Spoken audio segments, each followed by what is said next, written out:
Hello and welcome back to the Handstandcast with me, Emmett Lewis, and my co-host, Mikael Christie Anson. How are things going, Mikael? Yeah. What was I thinking? Yeah, this is one thing I've actually been thinking I, about all day. I really don't And know what you're thinking. all right, I haven't been thinking about it all day, but I did remember a dream that I had here a while ago. And for those of you who might have known me or followed me for a while, you might know that I have extremely strange dreams. Uh, and this the dream I remember told you, Emmett, because you're in it. Uh, so, because I was just thinking about it, it kind of just hit me today how fucking far out this dream is. So, in the dream, there's just no context. There's no people doing stuff. There is just a concept that exists.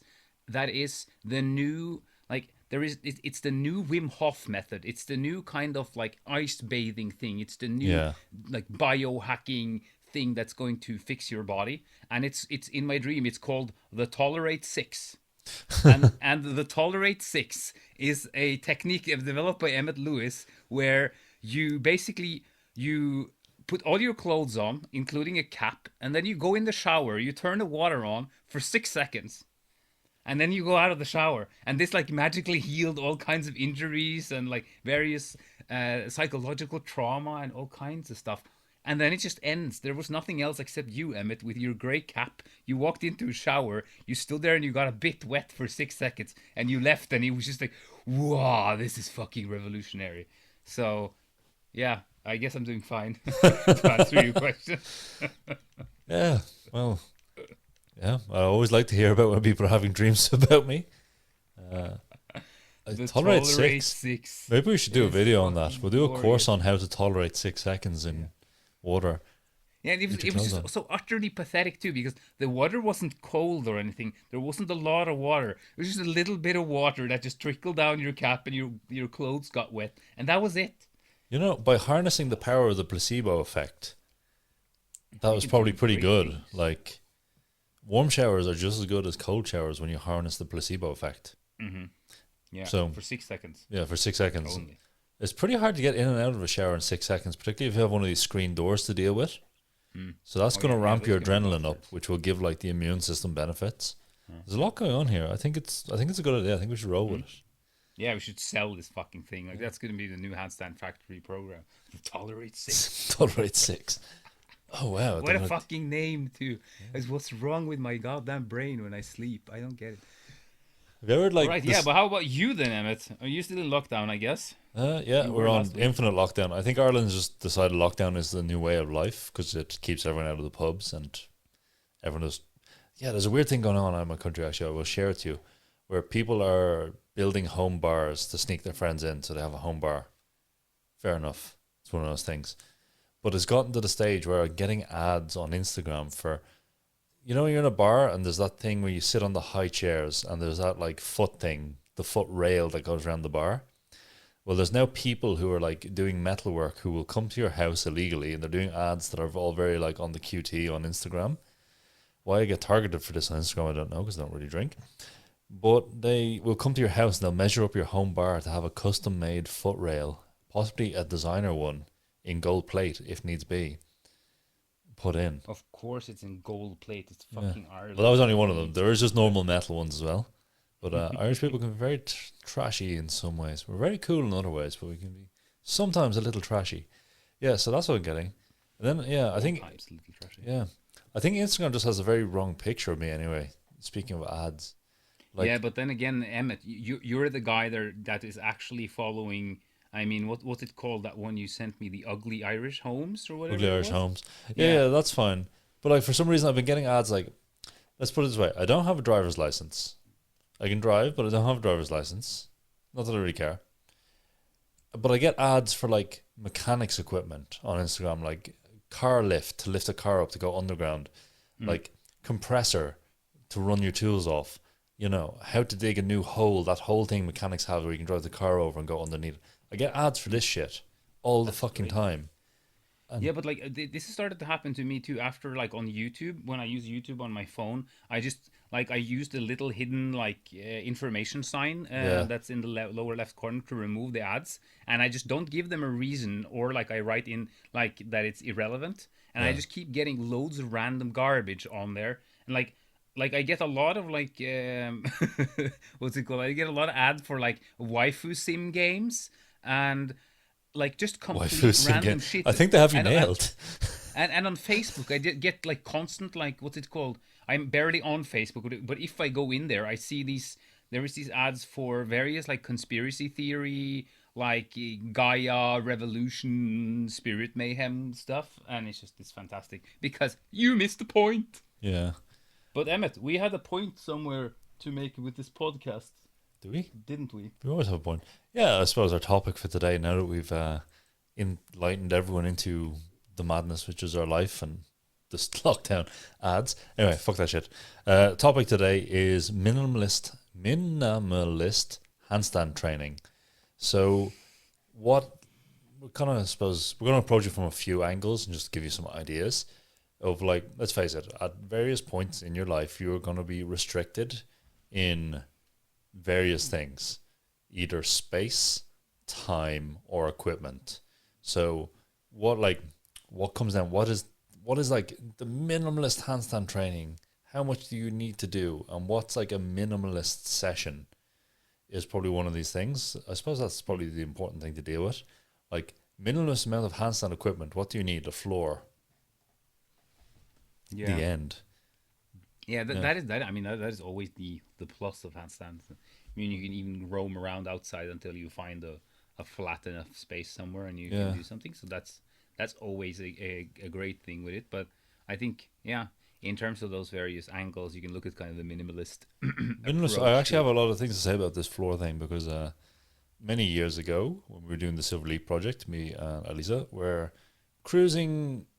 We were traveling around Asia. This was our plan. Was to kind of we had a different plan that we don't do anymore, but we were cruising around. At the time, we were both training a lot of handstands, and we're like, cool. We're gonna go Indonesia all this way around and make our way up to Thailand. All this kind of travel shit you do. And did you know how hard it is to find the floor you can actually handstand on in Asia? I know. Yeah, it's actually It not is. too easy. You think like, oh, it would be fine. So you're staying in hotels. There's not enough space to bail or whatever. Fair enough. But like the floors are not even. They might be creaky. One time I had the perfect floor, but it was infested with biting ants. So I would do a handstand and my hand would get Sad attacked face. by fucking ants. I hate insects, by the way. Just one of those things that if they're crawling on me, I fucking can't handle them. So then it's just like, okay, crawling ants, and then you're standing there. So you have to keep pacing when you're doing your training, and then your sets, the second they last too long. Carpets that are gone too skanky. Yeah, or Floors that are any just, carpet almost. yeah, or like all these kind of cool boho kind of places where you might stay. Yeah, where it's just like the floor is like instead of tiles or wood, it's just like stones. That's awesome, but then you can't handstand on. What else in terms Yeah, of it's true. minimalist floor? I've got a lot of complaints about this one, but it's kind of one of those things like you think you take a floor for granted. You think, oh, I should be able to find the floor, but sometimes you just can't, and that's what I find really. I don't know. I don't know if I found it interesting. I found it mildly infuriating, but fair enough. But it was just like, and even then, when you find like places outdoors, the amount of places I found when we were on our travels where you're not allowed to do physical activity. This is a really strange one for me. There's a lot of places where there's parks with grass which are flat and ideal for doing a bit of training on or just hanging out on even, but you're not allowed on the grass. You just and like I'm not talking about like I can understand if it's an ornamental lawn and this kind of stuff, but where big park, I don't know, the Dublin equivalent like Stephen's Green or Marion Square, something like this for those people who have visited Ireland. So your normal sort of everyday park where you would go and play frisbee or hang out or have a picnic, and no, you're not allowed on the grass, and people will stop you going on the grass. It is only there to be pretty. Yeah, it is only there to be pretty, and it's like some of them were quite big as well. It wasn't just like that's the thing. It's not like a small lawn with flowers and you're just going to trash it. I understand that, but like someone who's like, here's like 6 football fields and you're not allowed on them, but there's some paths through them. So Yeah, Yeah, but I guess I mean, the number one advice, and you are right, like it can be easier or like it can be harder to find than maybe first assumed. But Yeah. like get yourself a plank, like Yeah. any kind of handstand board. We've spoken about that before. Just take a fucking board of any kind of wood that won't break when you stand on it, and make sure it's as flat as you want it to be. You can even pad it down underneath with like rubber or stuff like that if you don't want it to slip, or if you want it to kind of shape itself a little bit like around what's underneath so that it flattens when you stand, like so the board is stable and flat when you stand on it. Yeah. Blocks can also work. Blocks work perfectly on like on stuff like sand or like Yeah. you know Blocks are good beach on. Yeah. or on grass. It can be nice since like you just find the right place for your blocks, and they'll stick around neatly. But I think that like or at least for me in terms of minimalist practice, like my first kind of how to say association is more kind of the like the philosophical minimalist in the term of like, okay, how do you practice in kind of a minimal fashion? And I guess we then need to define like it would depend on like your goals kind of and what you're trying to, or let's say that like you're doing minimalist training because of some sort of there's some conditions in your life that forces you to do so, uh, and then I think it's in general like you would might be better off not trying too hard to like improve like in loads of various regards, because like you might just not have the time and the effort to put into it. Yeah. So like reducing your expected outcome of the period might just be smart. You can say, okay, well, I'm just going to maintain these few most important skills by a little bit of practice, and then you can take a more intense period later. Um, and again, like we've talked about, the handstand is it's very skill work, so it does require a little bit of that fine tuning with Yeah. often more frequency than just raw strength training. So that can be like an important approach if you are in then those types of times where you just can't do a lot.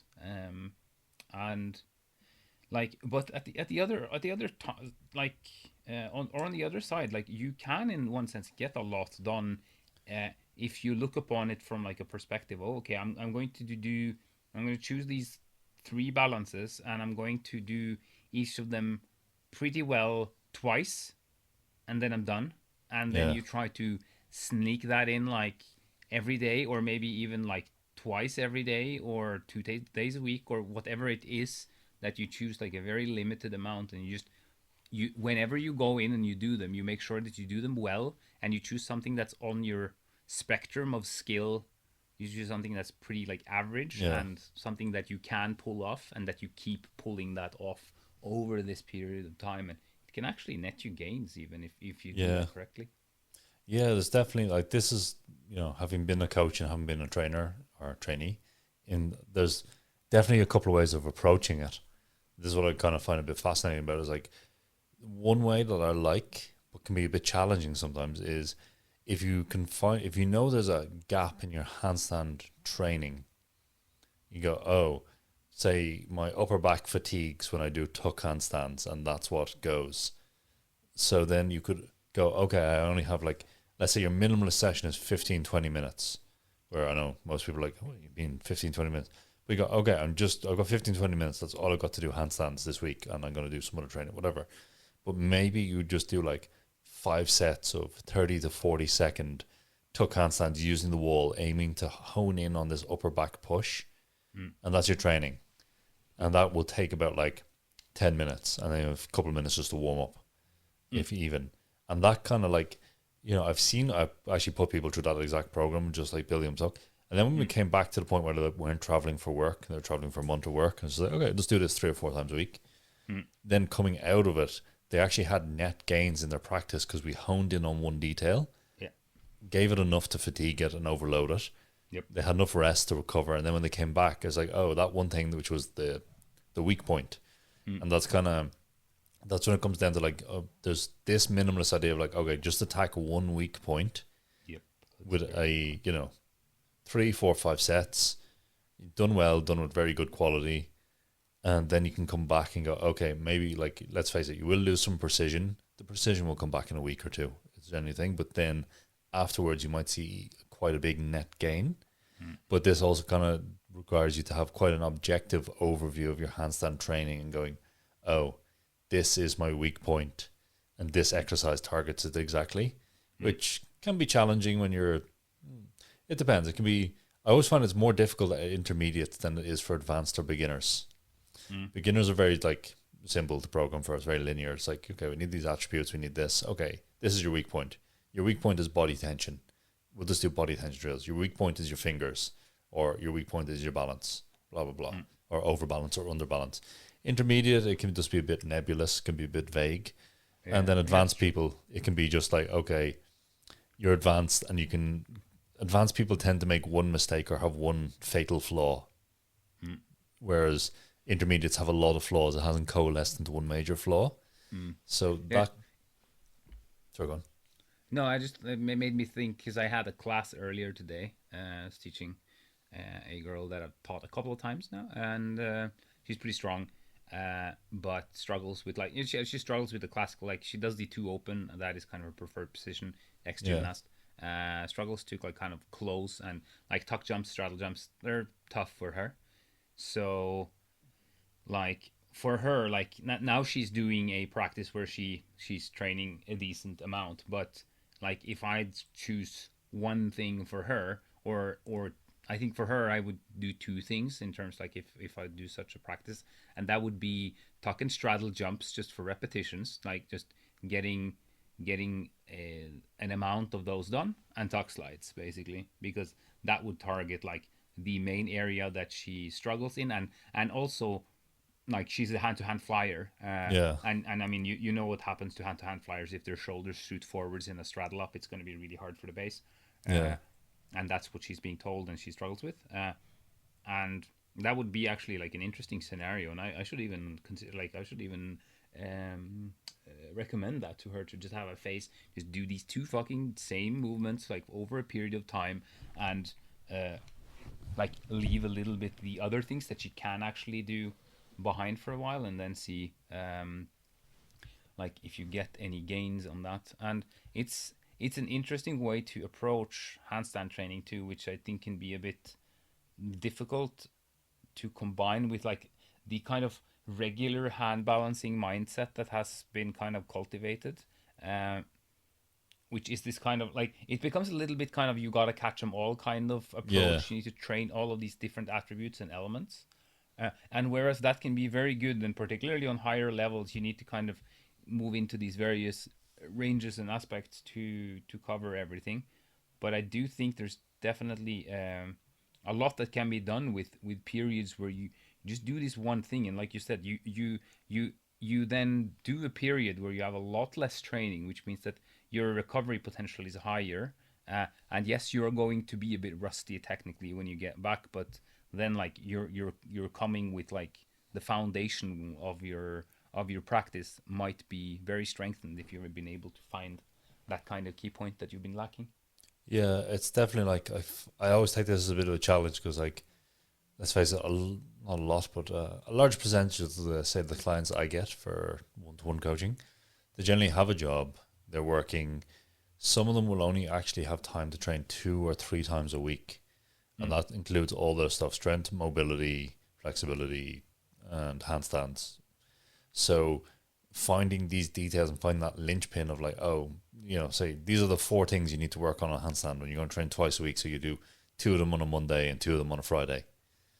And you can still see, that's the thing, if you can hone in on the detail, and it's, as I said, it's difficult. Sometimes you'll need to ask someone or get someone to check out and go, this and this is what you need to work on, and then just work on them really with a lot of earnest focus. You can get a lot of transference. But it's also, at the same time, it's like, if we were to segue back, like, what is the most minimalist handstand training you could do? Is just the handstand. It, like, you can, this is the kind of thing, is the holistic approach in some ways, is like, I I have, I've said this to people and things. It's like, okay, I've got 10, 15 minutes during the week to do handstands. What do I do? I just said, just do handstands. Mm. No drills, no thing. Just, pick whatever shape you want to work on. Yeah. Just do handstands. Mm. And it works. Like, it's just kind of, sometimes we can get a bit more tailored and a bit more specific on like, oh, work this, this, and this, as we say, obviously. Mm. But that idea of like, oh, handstands, just do it. There you go. The most minimalist practice you can. Yeah, and it's interesting too if you look at. I mean, I think it's easy to plan handstands like we talked about before, either directly around just progressive overloads fitness models, because like handstands has kind of entered into the fitness field, or make it around like how someone would train in circus school, or you start emulating what people would do in sports. But most people that that do it, let's face it, have, like you say, a life and a limited amount of time they can do things, and perhaps also rather limited scopes on what they want to do with it. They want to get some certain skill level because they think it's awesome, and that's more than enough. But then if that is the case, it is unlikely that you do have the time and the, or at least even the quality time of training to do such a schedule. And I mean, this is one of the reasons why circus school works so well for people to develop, is because like all of your other worries are out the window. You are only there and only focusing on this thing. You're in an environment which caters to you only doing and getting good at this one thing. And if you don't have like that, then why should you necessarily train like that? And if like most people, like you can then have intense periods and you can have less intense periods of your practice. And for me, it's actually interesting because this year has been one of the first times I've experienced that, because I've been way too extreme for like 15 years and gone ham basically. While this year there's been a lot of ups and downs, and I haven't been able to train that much or bothered, so I haven't had any goals with it. It's been boring. You've been injured, all that, and like suddenly you see that like okay, like right now, like I mentioned on the previous podcast as well, that I started to do weighted chin ups, and it's just like suddenly you say, oh hey, I'm just doing this thing once a week, separate from the other training, and it works. Interesting. Like maybe I can apply some of this to some of the other skills that I'm doing, and I'm doing that at the moment, and it's I think nice it's kind of in fashion for I think it's kind of in fashion lately for hand balancers to do bodybuilding contests. We've seen Pavel Stankovic has done one. He did like some years Andrei Bondarenko has done one as well. Did maybe it's your time to shine. Oh yeah, maybe I should go for the fitness. No, Lucas Daue will do that instead. Lucas Daue, well, he doesn't really like. Yeah, he's a machine, but he doesn't really. I wouldn't call him a hand balancer. No, he can kind of one arm. You should totally do it. It's ruffian. Oh man, like let's do it for a bit of fun. It'll be like it can bring me back to my roots of training bodybuilders. Oh god, no, I'll get way too heavy. You can get Morgan. No, you can get shredded. Get shredded. You don't need this thing. Do fitness prep. You don't need to be. You don't need to get big. And you don't need big legs because you wear the long shorts. So then you're fine. Oh yeah, it's kind of the men's physique division or what they call it. the pretty boys contest. No, I think it'll be too big of a hassle. So I'll respectfully say no, thank you. But yeah, it's interesting to think about it in this way of the kind of alternating periods. And it's funny, I mean, I guess in sports they do a lot of that too, with kind of like more intense periods up until a competition, and then you have like less afterwards and so on. But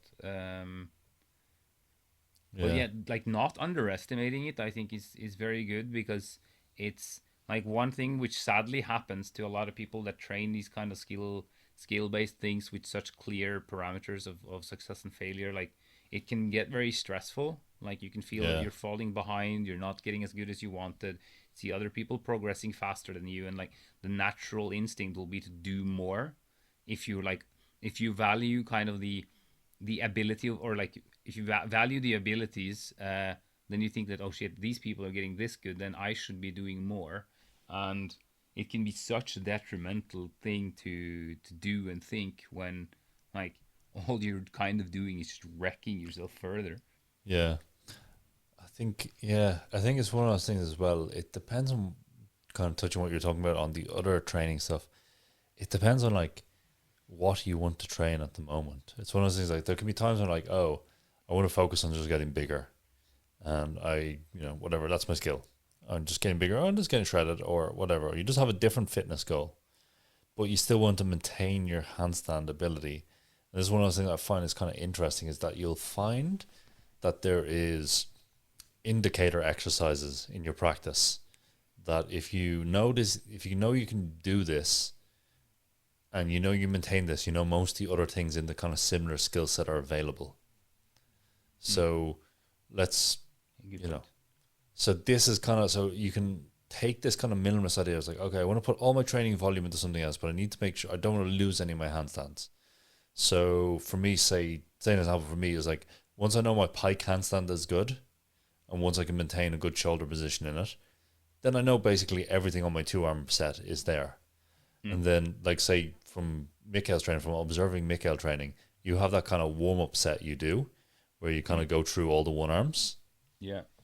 And I'm pretty confident, like, if you done that set and just worked on it, you probably, and like done nothing else for a month or two, but just done that once a day or twice a day, or like two sets, 2 rounds of that kind of warm set, you'd probably still be 99% of your skill set would still be there, bar a bit of Yeah. strength and kind of some of the heavier moves. Yeah. Probably.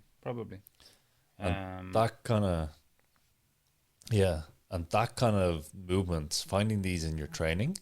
And some people, it will be shape changes. Oh, if I know I can do a straight to straddle to tuck to straight in a loop, I know my shoulders are good.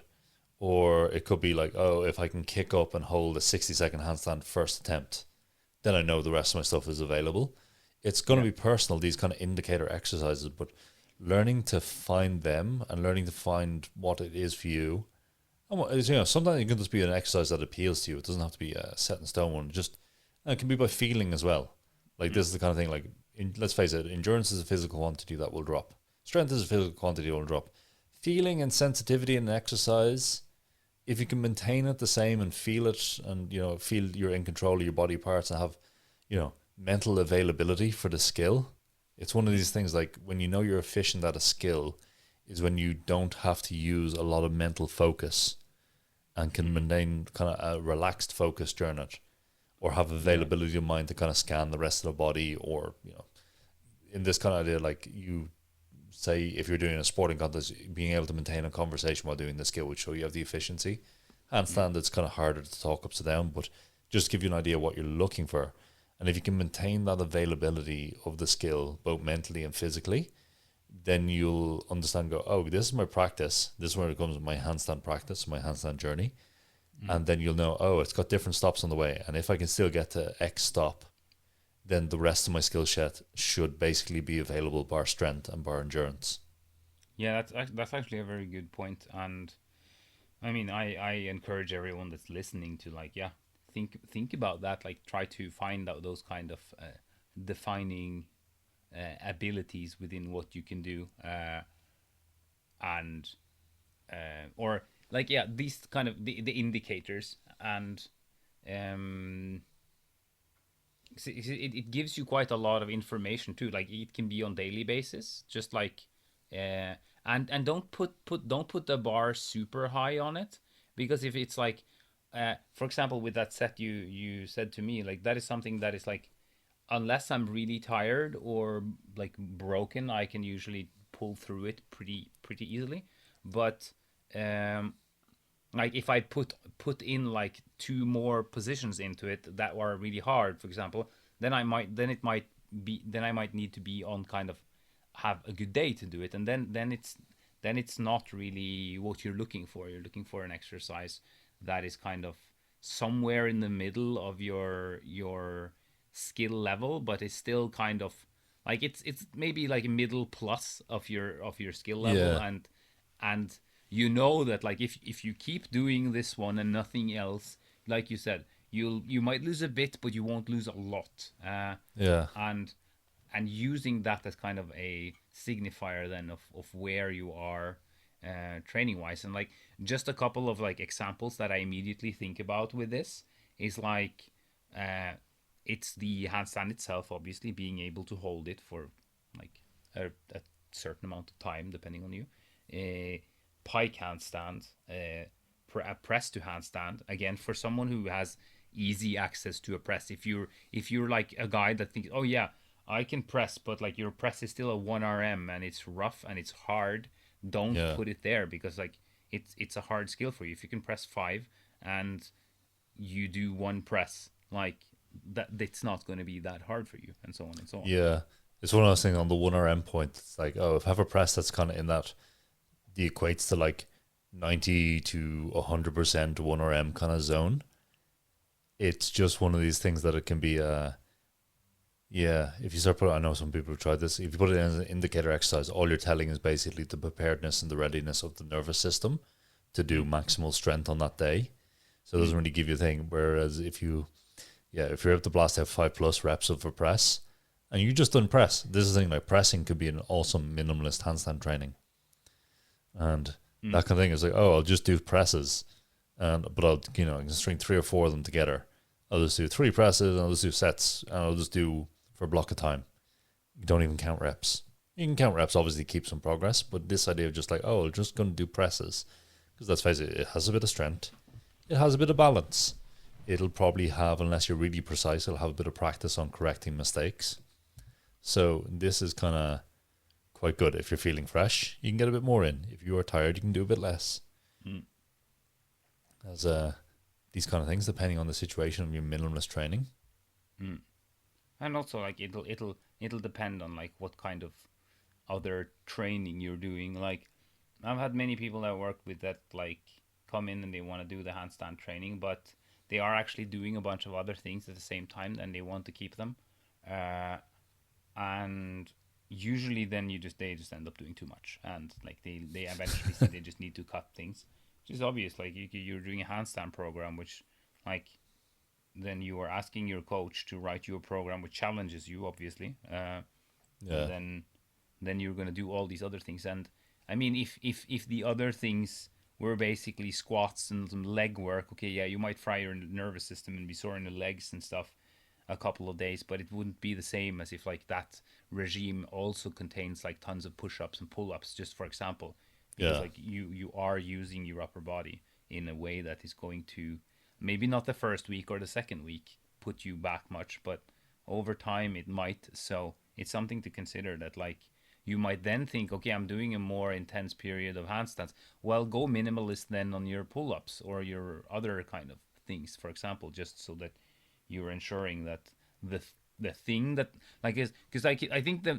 minimalist thing here is more about like if you need, or if you do that, it might be because you need to do that because something else has the actual focus, whether that is like you have an intense period at work, or if it's kids, or if it's whatever, like there's something else demanding the attention. So like trying too hard in those periods to fit everything in can just, I mean, I've never been burnt out, but I guess this is partly how those things happen, with just too much life happening at once for too long of a period of time. That basically sums up my last 3 years. Too much life happening and all the other stuff behind the scenes going on. Oh, that was crazy. Yeah. Anyway, yeah. Yeah, fuck that. And the Rona. Anyway, yeah, so this is kind of, I feel you can also get like minimalist in what you are doing on that day. So if we look at what, let's just say you're training 3 times a week, simple kind of thing. You go, okay, I'm doing some other training, but on those 3 times a week, I'm going to do 10 to 15 minutes of handstands. So you can split up your handstand, your days by topic. So instead of doing the same program, you could just pick a theme to work on. Okay, I'm going to work on balance. Oh, I'm going to work on press strength. I'm going to work on entries. So then it makes things very simple. It's like, okay, today I'm just going to try do 50 kick-ups or 20 straddles, 20 pike-ups, something like that. In and done, aim for quality, get your quality sets in, no long holds, just in and done, boom. Oh, cool. Today I'm just going to, limit myself. And this kind of limitation is kind of something I like to play with in training, particularly when I was doing a bit more classes, like you're only allowed to do 10 handstands in the whole class. This was a challenge Mm. I'd set people. So you have to make them count. Yeah, that's an interesting And perspective. that's a very like it's a very interesting thing to play with. It's just like, okay, you have, 15 minutes, particularly when I was doing a bit more circus classes and things where we'd be doing more skills and handstands wouldn't be the main thing. It's like, okay, your 15-minute part block of this class is to do 10 handstands. You have to make them count and you're only allowed to do 10. Mm. So this kind of idea of like putting, it's kind of like putting the gun to your head and going handstand, but not quite. But it's got that same flavor of like, that's it. That's all you get. That's all you're allowed to do. And then you have to Mm. move on. Is just interesting because it's amazing. Like when you kind of put that limitation onto someone, particularly if you enjoy your training, other stuff, and go, can I make this count? Can I, this is when you start seeing people get really precise and really controlled. But there's there's one of those things like, oh, maybe we lose a bit of that relaxed flow because there's a lot of tension involved in the thinking. But at the same time, that tension can be very like focusing on one point at one time and then going Mm. for it.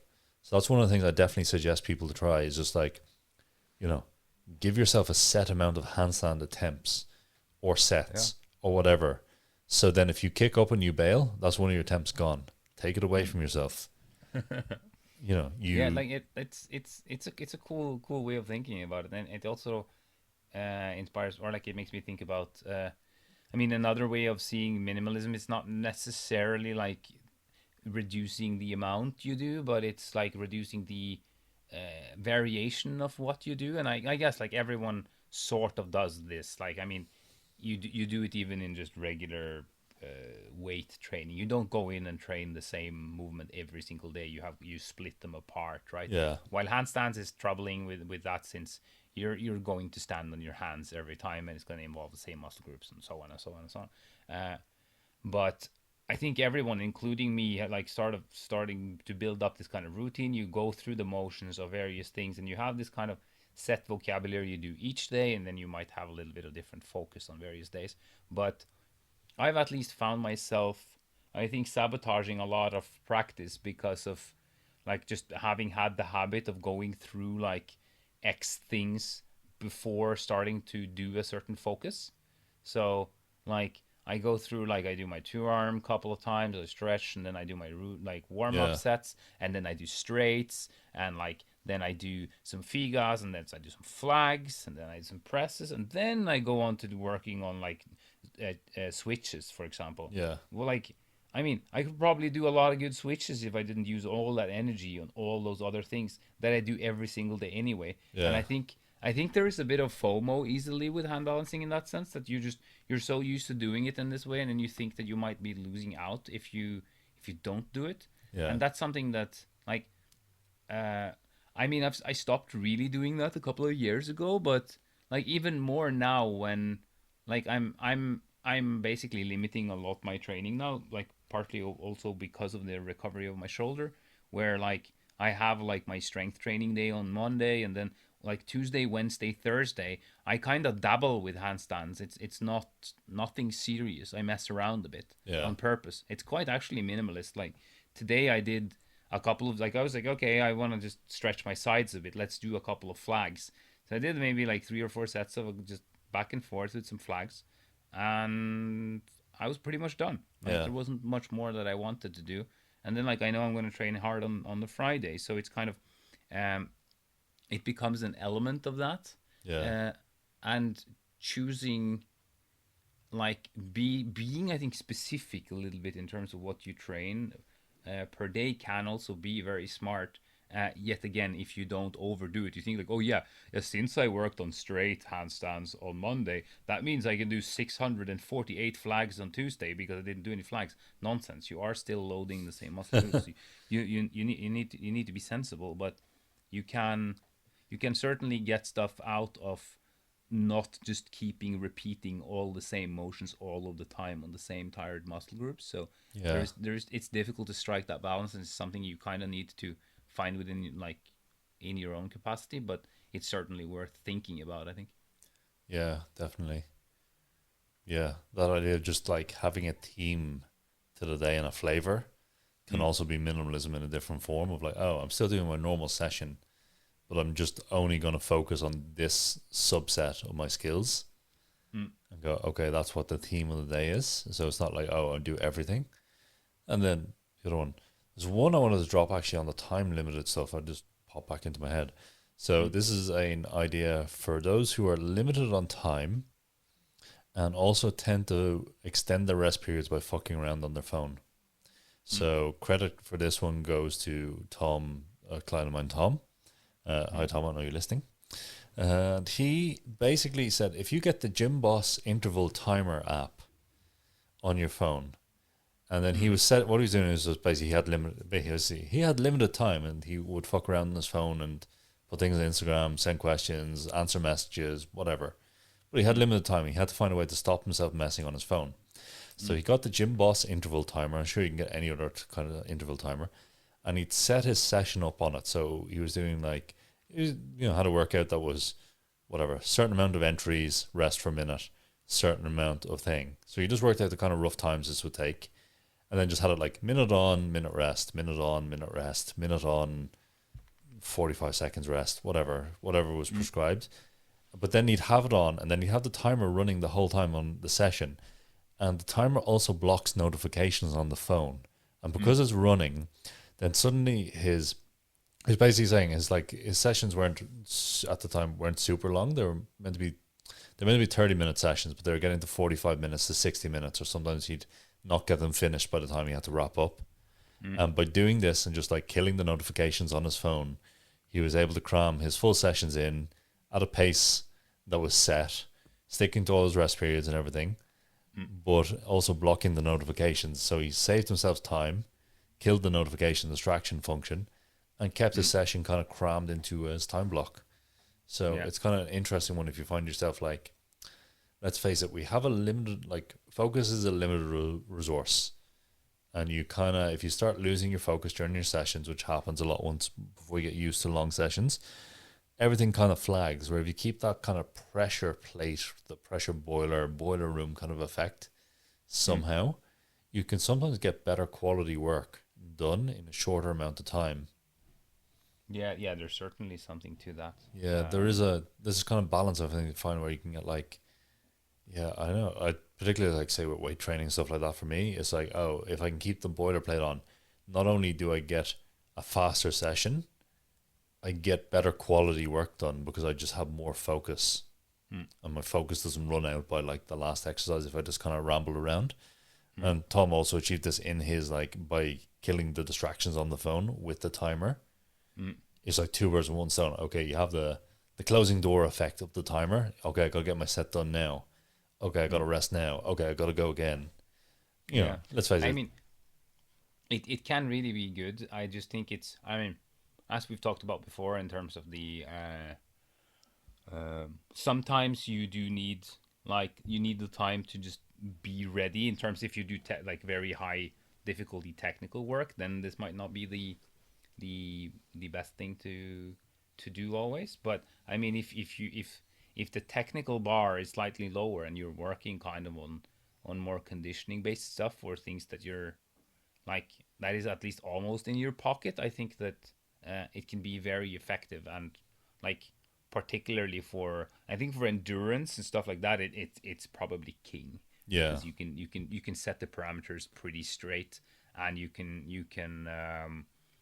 also monitor them, and you can track progress and all of that kind of stuff. So I think in terms of developing the endurance, which will for basically everyone be relevant during certain like time periods of their practice, it's doing that can be invaluable. And it's actually something I should consider myself on my on the trainings where I do my endurance work nowadays yeah, on the Fridays, because then yeah, like I'll actually take that one to heart too. It's yeah, a neat one for that.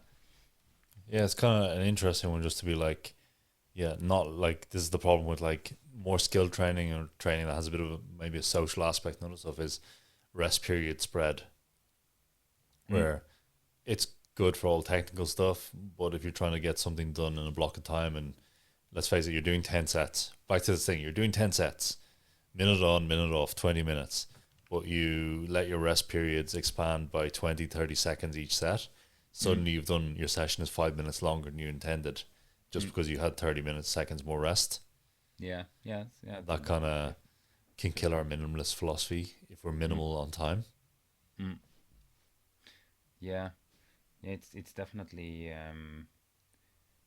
like a way to basically make yourself dabble less. And I mean, as that can be good, but it can also just lead to loads of nothing happening. And Yeah.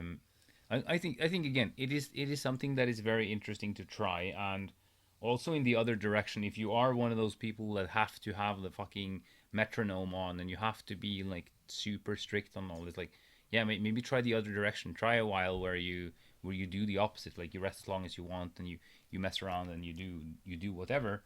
And if you are like, so that you basically allow yourself to try to swap perspective a bit, because there might be interesting lessons to learn from the other approach. Because, and I do think this is very relevant for people that have done it a while, because you start developing such strong habits and such like specific ways of working, and you know what you're comfortable with, and try to break that apart a bit is certainly one that is important, or not important is maybe the wrong word, but I mean it can be at least interesting, because you put yourself in a slightly new context within the thing that you're within the thing that is still the same. So yeah, again, that is a little bit what I'm experiencing now with like my radically different training schedule, where I basically, like, before I used to try to do like basically like my aim was to do 5 trainings a week. And I mean, that is fine. I'll likely return to that when I'm in solid shape and stuff. While now I aim for 1 strength training a week and 2 proper handstand sessions and 2 fuck aroundy sessions, like literally. And when I do fuck around these sessions, I mean it. Like, I come in and I'm like, oh, what am I going to do? Okay, let's mess around a little bit of this, a little bit of that. Okay, now I've maybe done like 7 or 8 sets. Okay, done. I'm going to train hard tomorrow. Sayonara, done, finished. Yeah. So having like, and for me, that is a very different perspective than these like omega sessions that could last like 4 hours that I used to constantly do all the time before, and try to do way too many things with it, and like where you kind of get limited results on it. So it's, to me at least, like when I look back at the periods where I learned a lot and when I had like rapid development, it's usually been in periods where I have been focused, and where I'd have like, okay, yeah, this is that day a week. Get warm, get on with it, and then you leave it alone for a while, and you change the focus on the next day, rather than having this like constant trying to do the trick approach, compared to just, okay, I work on shit with like a sensible routine. How about that? Yeah. Meister Michael with a sensible routine. What the actual shit is that? Don't do it. It's a bad idea. Don't do it. Never have a routine. Minimalize the amount of paper you're using by not having a routine. Minimalize the entire thing by just cutting it all together. Throw that shit out. Exactly. Fuck it. I'm going to wrap the podcast up there. I think I've covered all the points. Or have you covered all your points? Pretty much. Yeah. It's a good one. It's a minimalist podcast. So we're it's a minimalist podcast. Take it or leave it. Now fuck off. Roll credits. Roll credits. I'm out of here. Boom. Mic drop. Done. Why did you knock that lamp over? Oh, so close. No, I've actually knocked into the lamp 3 fucking times today, and it makes this sound every time, and it pisses me off. Like, I've been reaching up to grab something on that shelf 3 times, 3 separate times, and I smacked into it every single time. God fucking damn it. Awesome. Right. Let's wrap it up there before Mikael wrecks his room for my amusement. Thank you all. We've been the Handstandcast, and we will catch you next week. The Handstandcast is brought to you by Handstand Factory and is produced by Motion Impulse. Thanks for tuning in. You can find a full transcript of each episode along with the show notes and any relevant references on handstandfactory.com/podcast. Thanks to Isaac for editing and Jordan for transcriptions. Music by Daniel Horwath. If you want to support the show, you can buy us a coffee on buymeacoffee.com or consider starting one of our Handstand Factory online programs. Links are in the show notes.